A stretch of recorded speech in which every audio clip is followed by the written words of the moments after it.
WhatsApp YouTube রাম্বেল ডেভসের নতুন একটা informative ব্লগে তোমাদের সবাইকে স্বাগত জানিয়ে শুরু করছি আজকের এই ব্লগ। আশা করি তোমরা সবাই ভালো আছো। তোমাদের সবাইকে রথযাত্রার শুভেচ্ছা। গতকালই রথযাত্রা গিয়েছে আর আজকে হচ্ছে 28শে জুন 2025। তো আজকে ব্লগটা হচ্ছে অ্যাকশন ক্যামেরার চিন মাউন্টের ওপরে। আমি ইউটিউবে প্রচুর সার্চ করেছি কিন্তু এক্স্যাক্টলি এই টপিকের ওপরে ভিডিও খুব কম পেয়েছি। আমি কি টপিকের ওপর বলছি সেটা আসছি কিছুক্ষণের মধ্যে, সেটা তোমরা জানতে পারবে। তো তার কি সমস্যা হয় আর কি তার সলিউশন রয়েছে সেইগুলো নিয়েই আজকে এই ব্লগে আলোচনা করবো। তো এখন তোমরা দেখতে পাচ্ছ আমার সামনে রয়েছে আমার অ্যাকশন ক্যামেরার DJI Action 2। আর এই জিনিসটা কি সেটাও বলছি আমি তোমাদের একটু পরে। দেখতে পাচ্ছ একটা ল্যানিয়ার্ড রয়েছে যেটা আমরা চাবি রিং হিসেবে ইউজ করি। আর এটা এটা কি বলতে পারবে তোমরা? এটা হচ্ছে অ্যাকশন প্রো চিন মাউন্ট, যেটার পাশ দিয়ে দুটো উইং থাকে। সেই উইংটাকে কেটে আমি এরকম করে নিয়েছি। কেন করতে হয়েছে সেটাও আমি বলবো। তার আগে দেখিয়ে দিই আমার হেলমেট সেটআপটা। এটা হচ্ছে আমার এক্সরের হেলমেট, এক্সর ট্রান্স। আর তোমরা দেখতে পাচ্ছ এখানে একখানা অ্যাকশন প্রোর নতুন একটা মাউন্ট আমি ইনস্টল করেছি। তো এই মাউন্টটা ইনস্টল করেছি, এটা ঠিকঠাকভাবে ইনস্টল হয়েছে। দিস ইজ সাকসেসফুল আর দিস ইজ আনসাকসেসফুল। তো কি প্রবলেম হচ্ছে সেটা আমি বলি। কি এর সঙ্গে 3M VHB টেপ আসে। VHB stand for very high bond. তো অবশ্যই খুব ভালো টেপটা, কিন্তু তাও আমাদের মধ্যে একটা ইনসিকিউরিটি কাজ করে যে বাই চান্স যদি অন দ্য গো খুলে পড়ে যায়, বাই চান্স যদি এর গ্লুটা লুজ করে, আমাদের তো অ্যাকশন ক্যামেরা এত দামি দামি, পুরো ক্যামেরাটাই নষ্ট হয়ে যাবে। তো সেইটা নিয়ে একটা আমাদের ইনসিকিউরিটি থাকে। তো আজকে আমি তোমাদের সেইগুলোরই সলিউশন দেবো আর কিভাবে লাগালে এই অ্যাকশন মাউন্টটা ঠিকঠাকভাবে সাকসেসফুল হবে সেইটা নিয়ে আমি কথা বলবো। তো প্রথমে আমি যেটা ভুল করেছিলাম, আমি সিম্পলি এটাকে একটু সাবান জল দিয়ে ভালো করে সারফেসটাকে ক্লিন করে নিয়েছিলাম মাইক্রোফাইবার দিয়ে। দেন আমি এটাকে স্টিক করে দিয়েছিলাম। আস্তে আস্তে কি হলো, যখন স্টিক করলাম তখন ঠিকঠাক স্টিক হয়ে গেল, কিছু বুঝতে পারলাম না।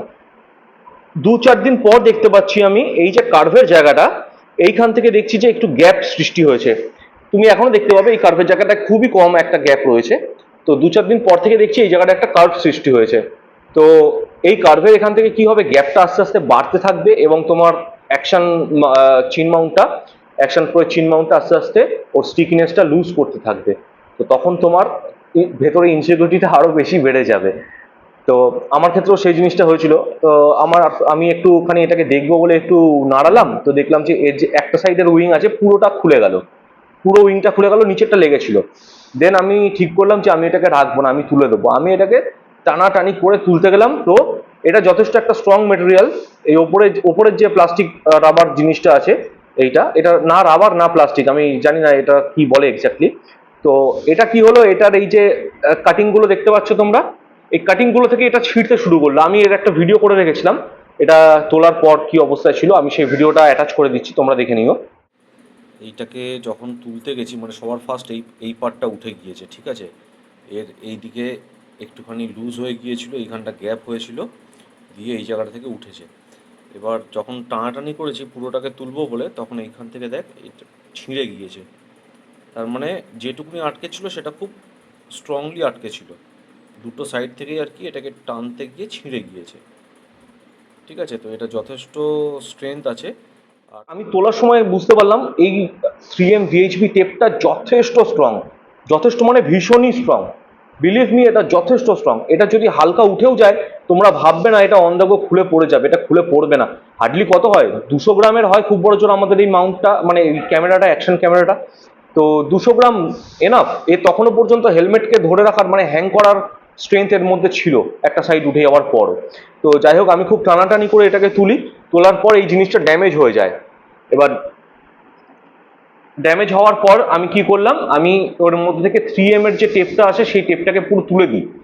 তুলে দেওয়ার পর এর এই সাইডগুলো ড্যামেজ হয়ে গেছিলো, মানে উইংগুলো, যে সাইডে উইংটা থাকে ওটাকে আমি শার্প ব্লেড দিয়ে কেটে নিয়েছি। দিয়ে শুধু আমি এই স্লাইডার মাউন্টটাকে রেখে দিয়েছি যাতে ভবিষ্যতে আমার কোনো সেকেন্ডারি হেলমেটে আমি এমসিল দিয়ে এটাকে লাগাতে পারি। এমসিল ইজ গুড, কিন্তু অনেক পুরনো, এখন নতুন নতুন অনেক মাউন্ট বেরিয়েছে, সেই মাউন্ট ইউজ করতে পারো তোমরা। এর আগে আমি ইউজ করতাম হচ্ছে চিন স্ট্র্যাপ, যেটা স্ট্র্যাপের মতন থাকে। তো সেক্ষেত্রে কি হয়, এই যে চিন কার্টেনটা রয়েছে, এই চিন কার্টেনটা তোমাকে অবস্ট্রাক্ট করবে। তুমি এর ওপর দিয়ে যদি আটকাতে চাও তাহলে চিন কার্টেনের যে কার্যকারিতাটা সেইটা তোমরা ইউজ করতে পারবে না। আর আমি সেটার জন্য কি করেছিলাম, এখানে একটা কাট করেছিলাম, তোমরা দেখতে পাবে একটা দেখো ছোট্ট কাট আছে এই জায়গাটায়। তো এই কাটটা করেছিলাম, এর ভেতর দিয়ে আমি চিন স্ট্র্যাপটাকে ঢুকিয়েছিলাম, ঢুকিয়ে ভেতরে অনেক কষ্ট করে আটকেছিলাম, কিন্তু ওটা থাকে না। বিলিভ মি, ওটা থাকবে না। থাকবে না বলতে ও তো খুলে পড়ে যাবে না, তোমাকে সিকিউরিটি দেবে, তোমার মনের মধ্যে কোনো কনফিউশন থাকবে না যে আমার অন দ্য গো চিন মাউন্ট খুলে যেতে পারে। বাট ওর পজিশন চেঞ্জ হয়ে যাবে, যত বাইক জার্ক হবে ওর পজিশন চেঞ্জ হয়ে যাবে। আর পজিশন চেঞ্জ হওয়া মানে তোমার ক্যামেরার অ্যাঙ্গেলও চেঞ্জ হয়ে যাবে। ঠিক আছে, এবার বলি এইটা আমার সাকসেসফুল কি করে হলো। আমি হেলমেটটা একবার তোমাদের ভালো করে দেখিনি, তোমরা একবার দেখো। তো এবার তোমরা দেখো, আমি এই যে ভালো করে দেখো, আমি ফ্ল্যাশ দিয়ে তোমাদেরকে একদম কাছ থেকে দেখাচ্ছি। এই ওপর দিকে দেখো ভেন্টের সাইডে দুখানা গ্যাপ দেখতে পাচ্ছ। ঠিক আছে, অ্যাকচুয়ালি এই জায়গাটায় ভেন্টের কার্ভটা রয়েছে, সেই জন্য এই জায়গাটা ভালো করে স্টিক হয়নি। আদারওয়াইজ তোমরা এই সাইডটা দেখো খুব ভালো স্টিক হয়েছে, এই সাইডটা দেখো, এই সাইডটাও খুব ভালো স্টিক হয়েছে। ঠিক আছে, এবার আমি নিচের দিকটা তোমাদের দেখাই। এক হাতে ক্যামেরা ধরে শুট করা খুব মুশকিল। এবার তোমরা নিচের দিকটা দেখো, ঠিক এই জায়গাটায় দেখো কার্ভ আছে বলে, মানে এই চিন মাউন্টটা যে জায়গাটা শেষ হয়েছে, দ্য মোস্ট বটম পার্ট, এই জায়গাটা একটুখানি ঠিক মতো স্টিক হয়নি। আর এই সাইডগুলো দেখো, এই সাইডগুলো কিন্তু সারফেসের সঙ্গে যথেষ্ট ভালোভাবে স্টিক হয়েছে, যথেষ্ট ভালোভাবে স্টিক হয়েছে। আশা করি তোমরা দেখতে পেয়েছো। তো এই মাউন্টটা যখন আমি লাগিয়েছিলাম, এই মাউন্টটা লাগানোর আগে আমি স্যানিটাইজার দিয়ে ভালো করে এটাকে ক্লিন করেছিলাম। স্যানিটাইজারের মধ্যে অ্যালকোহল থাকে, তোমরা সবাই জানো। অ্যালকোহল দিয়ে এই জায়গাটা যদি ক্লিন করো সারফেসটা, এর মধ্যে একটা ভালো স্টিকনেস থাকে। প্লেন জল দিয়ে বা শুধু শুকনো কাপড় দিয়ে মুছলে সেই জিনিসটা থাকে না, অ্যালকোহলের সঙ্গে ভালোভাবে ক্লিনটা হয়। সেকেন্ডলি, আমি হিট গান স্প্রে করেছিলাম, মানে হিট গান ব্লো করেছিলাম এই মাউন্টের ওপরে। প্রায় 20 থেকে 30 সেকেন্ড তোমরা হিট গান ব্লো করবে, টোটাল সমস্ত পার্টে ব্লো করবে, যাতে এর মধ্যে যে গ্লুটা রয়েছে, গ্লুয়ের কিছুটা পার্টিকেলস একটু লিকুইড ফর্মে ব্লো করলে, মানে হিটের সঙ্গে একটু ওটা নরম হয়ে যায়। হিটটা দিলে যাতে ওটা একটুখানি গলে নরম হয়ে যায়। নরম হলে কি হয় না, এই জিনিসটা, এটা এমনিতে কিন্তু হার্ড ম্যাটেরিয়াল, এবার যে মুহূর্তে তোমরা হিট দিচ্ছ একটু নরম হয়ে যায়, নরম হয়ে গেলে তোমাদের স্টিক করতে খুব সুবিধা হবে। এবং 3M ভিএইচবি টেপের একটা স্পেশালিটি হচ্ছে, কেন এটা অন্যান্য টেপের থেকে আলাদা, এর ভিস্কো এলাস্টিসিটিটা খুব বেশি।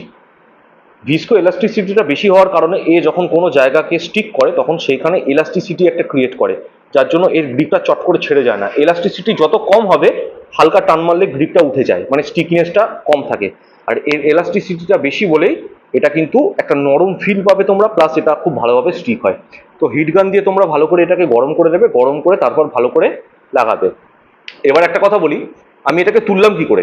অ্যাকশন প্রো চিন মাউন্ট যদি তুমি মানে মিস্টেকেনলি যদি তোমরা ভুলভাবে এটাকে প্লেস করে দাও, তাহলে কি করে এটাকে তুলবে। খুব সিম্পল জিনিস, যেখানে যেখানে গ্যাপ সৃষ্টি হয়েছে সেই জায়গাটায় ভালো করে স্যানিটাইজার স্প্রে করে দাও। স্যানিটাইজার দিয়ে জায়গাটাকে পুরো ভিজিয়ে দাও, ভিজিয়ে দিয়ে খুব হালকা হালকা হাতে টানতে থাকো, একটু করে টানতে থাকো। যেই নতুন সারফেসটা উঠে আসবে সেইখানে আবার স্যানিটাইজার স্প্রে করো, আবার একটুখানি টানো, আবার স্যানিটাইজার স্প্রেটা ওই স্যানিটাইজারটাকে স্প্রে করো। আর এটা ভয় পেও না, আমিও প্রথমে ভয় পেয়েছিলাম যে হেলমেটের কালার হয়তো পিল অফ হয়ে যাবে এর সঙ্গে, অ্যাকচুয়ালি নয়। এক্সর হেলমেট অন্তত হয়নি, এক্সরের কালার কোয়ালিটি খুবই ভালো, তো সেটা নিয়ে আমার কোনো সমস্যা হয়নি। আমি খুব ভালোভাবে এটাকে তুলতে সাকসেস হয়েছি। তো সেকেন্ডলি আরেকটা কথা বলে দিই, এটাকে ফার্স্ট চান্সে আমি স্টিক করার পর 2 দিন বাদে, আজকে নিয়ে 3 দিন হচ্ছে, এটা 3 দিন না 2 দিন হচ্ছে। তো আমি আজকে সন্ধ্যাবেলায় আবার দেখলাম যে যেখানটা কার্ভ আছে ওই কার্ভের জায়গাটা ভালো করে বসেনি, হালকা উঠে আসছে। মানে যখন লাগিয়েছিলাম তখন বসেছিল, কিছুক্ষণ শুকনো হয়ে যাওয়ার পর তখন দেখছি আবার ওটা যখন একটু শ্রিঙ্ক করছে, তখন ওই কার্ভের জায়গাটা টান পড়ে একটুখানি গ্যাপ বেড়ে গেছে। তো ওটার সলিউশন কি, সেম ওই জায়গাটায় ওই গ্যাপটাতে তোমরা হিট গান স্প্রে করো, মানে ব্লো করো, হিট গানটাকে ব্লো করো ভালো করে, গরম হাওয়া দিয়ে জায়গাটাকে নরম করে নাও একটু, দিয়ে আবার স্টিক করবে, আবার চেপে যাবে। তোমরা এখনো ভালো করে দেখো এই তলার দিকে যে জায়গাটা চেপে গিয়েছে, মানে যে জায়গাটায় একদম কিনারার কাজটা দেখো, এই জায়গাটা হালকা হালকা উঠে গিয়েছিল, তো এই জায়গাটা এখন আমি বসিয়ে দিয়েছি এবং খুব ভালোভাবে বসে গিয়েছে। আর ওইটুকুনি যদি উঠে থাকে তার জন্য নো ইস্যু ভাই, খুব সুন্দরভাবে স্টিক করে, কোনো অসুবিধার কারণ নেই। তারপরও তোমাদের ইনসিকিউরিটি দূর করার জন্য এই জিনিসটা রয়েছে, কিভাবে কাজটা হয় আমি তোমাদের বলছি। তো এই তো গেল চিন মাউন্টের কথা। আর হ্যাঁ, যেই জায়গাটায় তোমাদের এখানে গ্যাপ রয়েছে, মানে সারফেসটা প্লেন নয়, সেখানে যেখানে ধরো ভেন্টটা জুড়ছে, একটা হালকা কার্ভ আছে ওই জায়গাটায়, বা তোমার কিছু অ্যাটাচমেন্টস আছে, সেইখানে তুমি আশা করো না যে এটা ওই জায়গাটায় আটকাবে। তোমরা এটাও ইউজ করতে পারো। মোটো5 ইন্ডিয়ার একখানা রয়েছে, সেটা হেলমেট স্পেসিফিক মানে মডেল অনুযায়ী তার মাউন্টগুলো ডিজাইন করা রয়েছে, সেখানে এক্সরের জন্য করা রয়েছে। এরকম ছোট্ট শুধু এইটুকুনি পার্ট পাবে। এই যে চিন ভেন্টটা রয়েছে, চিন ভেন্টের ঠিক নিচে ওটা সুন্দর কাটিং দেওয়া রয়েছে, যে ওই জায়গাটায় ওটা সেট হয়ে যাবে। তোমরা ওটা ইউজ করতে পারো, but that is two costly. কিন্তু আমার কি হলো, একটা কিনলাম 400 টাকায়, ফেল হলো, আবার কিনলাম 400 টাকায়, 800 টাকা তো আমার এমনি খরচ হলো। আমি যদিও ওটাকে ইউজ করিনি, মানে মোটো5 ইন্ডিয়ার প্রোডাক্টটা ইউজ করিনি, আমি ওটার ফিডব্যাক দিতে পারবো না। কিন্তু অ্যাকশন প্রোটা ইউজ করেছি, আমি এটার জন্য বলতে পারি গুড টু গো, তোমরা যেতে পারো, খুব ভালো জিনিস, অসুবিধা নেই। ব্লু আর্মারটাও ভালো, বাট অ্যাভেলেবিলিটিটা একটা ইস্যু থাকে, ওর অ্যাভেলেবেল থাকে না সবসময়। ওটা অ্যামাজনে বা আদার সাইডে হয়তো পেলেও পেতে পারো। তো যাই হোক, এটা গেল চিন মাউন্টের কথা। এরকম ভাবে তোমরা এটাকে স্টিক করলে জিনিসটা সাকসেসফুল হবে, আর তোমরা এইভাবেই ট্রাই করো যখন তোমরা স্টিক করবে। আর একটা ইম্পর্টেন্ট জিনিস তোমাদের বলতে ভুলে গেছিলাম, বলে দিই জিনিসটা। মনে করো ক্যামেরাতে চিন মাউন্টটা লাগিয়েছি, চিন মাউন্টটা লাগিয়ে আমি এই জায়গায় রেখেছি, ঠিক আছে। এবার দেখো হেলমেটের বটম সারফেসটা কিন্তু ফ্লোরে টাচ হচ্ছে, যদি তোমরা দেখতে পাও বটম সারফেসটা ফ্লোরে টাচ হচ্ছে। তো এটাকে যদি তুমি একটু নিচের দিক করে লাগাও, তাহলে কিন্তু এই চিন মাউন্টটা, এক সেকেন্ড, এই চিন মাউন্টটা, এই যে তোমার এজটা রয়েছে, এজ থেকে নিচে চলে আসে। তখন কি হয়, যখন তোমরা হেলমেটটা এবার নিচের দিকে রাখবে, তখন হেলমেটের ওজনটা ওই চিন মাউন্টের ওপরে পড়ে, নিচ থেকে একটা পুশ আসে, পুশ আসার জন্য আস্তে আস্তে নিচের দিক থেকে ওটা আলগা হতে থাকে এবং ওটা উঠে যায়। এই ভুলটা তোমরা অনেকেই করো। সেকেন্ডলি, চিন মাউন্টটা যেদিনকে তোমরা স্টিক করবে, তারপর 3 দিন পর্যন্ত এটাকে এইভাবেই ছেড়ে দেবে, এর মধ্যে ক্যামেরা লাগাবে না বা জে মাউন্ট লাগাবে না, এটাকে সুন্দর করে স্টিক হতে দেবে। আমি লাগাইনি। জে মাউন্ট লাগালে কি হয়, যে জায়গা যে লেভেলে তোমার এই মাউন্টটা শেষ হচ্ছে, সেখান থেকে আরেকটু নিচের দিকে আসে, যে মাউন্টে এরকম নিচের দিক হয়ে থাকে। তো তোমরা যদি এটাকে উঁচুর দিকে না লাগাও, মানে ভেন্টটাকে বাঁচিয়ে যদি নিচে লাগাতে চাও, তখন যে মাউন্টটা হেলমেট থেকে নিচে চলে আসবে। সেক্ষেত্রেও সেম হবে, যদি হেলমেট নিচে রেখে দাও, তখন ওই যে মাউন্টটায় প্রেশার পড়বে, প্রেশার পড়ে তলার দিক থেকে আস্তে আস্তে চিন মাউন্টটা আলগা হতে থাকে। তো এই জিনিসটা মাথায় রাখবে, যে মাউন্টটাকে তোমরা সঙ্গে সঙ্গে লাগাবে না, 3 দিন অন্তত সময় নেবে। এবার বলি যে অ্যাকশন প্রো ক্যামেরাতে বা এই অ্যাকশন ক্যামেরাতে আমি কেন এই জিনিসটা লাগিয়েছি। এটা ম্যাগনেটিক মাউন্ট আছে, এই অ্যাকশন প্রো মাউন্টের ওপরে হেলমেটের সামনে আমার এরকম ভাবে জিনিসটা থাকবে, ঠিক আছে। এবার যাতে এটা অন দ্য গো পড়ে না যায়, আমি এই ল্যানিয়ারটা নিয়েছি। এই ল্যানিয়ারটা আমি সবসময় গলায় এরকম ভাবে পরে থাকবো যখন আমি বাইক চালাবো। এবার যেই মুহূর্তে আমি অ্যাকশন ক্যামেরাটাকে আমার হেলমেটে মাউন্ট করছি, এইখানে দেখো এখানে এরকম প্লাস্টিকের বাকল দেওয়া রয়েছে। আমি জাস্ট এই লকটাকে, এক সেকেন্ড, জাস্ট এই লকটাকে এখানে লক করে দেবো। তাতে কি হলো, অ্যাকশন ক্যামেরাটা আমার গলার সঙ্গে ফিক্স হয়ে গেল, মানে এই ল্যানিয়ারটা দিয়ে আমার প্রোটেক্টেড হয়ে গেল। এবার অন দ্য গো যদি আমার চিন মাউন্ট খুলেও যায়, যদি আমার জে মাউন্ট ভেঙে যায়, বা যদি যে কোনোভাবে আমার যদি ক্যামেরাটা আলগা হয়ে গিয়ে পড়ে যায়, এটা কিন্তু মাটিতে পড়বে না, এটা এরকমভাবে ঝুলবে। বোঝা গেল?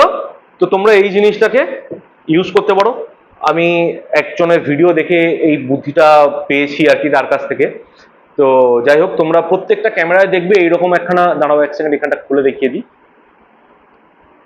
প্রত্যেকটা ক্যামেরায় দেখবে এরকম একখানা ল্যানিয়ার্ড বাঁধার জন্য একটা ঘর দেওয়া থাকে, এরকম একটা গ্রুপ করা থাকে। এই গ্রুপের মধ্যে দিয়ে সুন্দর একখানা মানে স্ট্রং নাইলন থ্রেড তোমরা ঢুকিয়ে সেটাকে এরকম, তো এই হলো ব্যাপার। এই গেল জিনিস, তোমরা এইভাবে ল্যানিয়ারটাকে ইউজ করতে পারবে। এই যে দেখো, যথেষ্ট লম্বা হয় জিনিসটা, খুব ইজিলি তোমরা এতে আটকে নিতে পারবে। আর এইটা আমি যখন আবার এমসিল দিয়ে লাগাবো আমার সেকেন্ডারি হেলমেটে, তখন আর একটা ভিডিও বানিয়ে তোমাদের দেখাবো যে এটা কতটা সাকসেসফুল হলো। তো ঠিক আছে বন্ধুরা, আজকের ভিডিওটা এতটাই ছিল, টোটালটাই চিন মাউন্টের ওপরে ছিল। আমি প্রচুর ভিডিও সার্চ করেছি ইউটিউবে, কিন্তু কোথাও এতটা ডিটেলসে যে যে পয়েন্টগুলো আমার জানার ছিল, আশা করি তোমাদের আমার মতন অনেকে রয়েছে, তোমরা যাদের এই জিনিসগুলো জানার রয়েছে, এই ব্যাপারগুলোতে কনফিউশন রয়েছে, যাতে তোমাদের একটু হেল্প হয় সেই জন্যই আমি এই ভিডিওটা বানাচ্ছি। বাইরে প্রচুর বৃষ্টি হচ্ছে, এই মুহূর্তে হচ্ছে না, সারাদিন ধরে হচ্ছে। এখন মোটো ব্লগ সেরকম হচ্ছে না, রাইড কোথাও করা হচ্ছে না এই বৃষ্টির মধ্যে। তো একটা ইনফরমেটিভ টপিক পেলাম, সেই জন্য তোমাদের সঙ্গে শেয়ার করলাম। আশা করি তোমাদের ভিডিওটা ভালো লেগেছে। যদি তোমাদের এতটুকু ইনফরমেটিভ মনে হয় ভিডিওটা, অবশ্যই ভিডিওটাকে লাইক করো, বন্ধুদের সঙ্গে শেয়ার করো। যারা মোটো ব্লগিংয়ে আসতে চাইছো তাদের সঙ্গে শেয়ার করো। আমার চ্যানেলটাকে সাবস্ক্রাইব করো, আমার সঙ্গে জুড়ে থেকো, সাথে থেকো, পাশে থেকো এই জার্নিতে, আর আমার চ্যানেলটাকে গ্রো করতে সাহায্য করো। আমার ভিডিও আজকে আমি এখানেই শেষ করছি। Keep watching Rumble Devs. Bye, সবাই ভালো থেকো।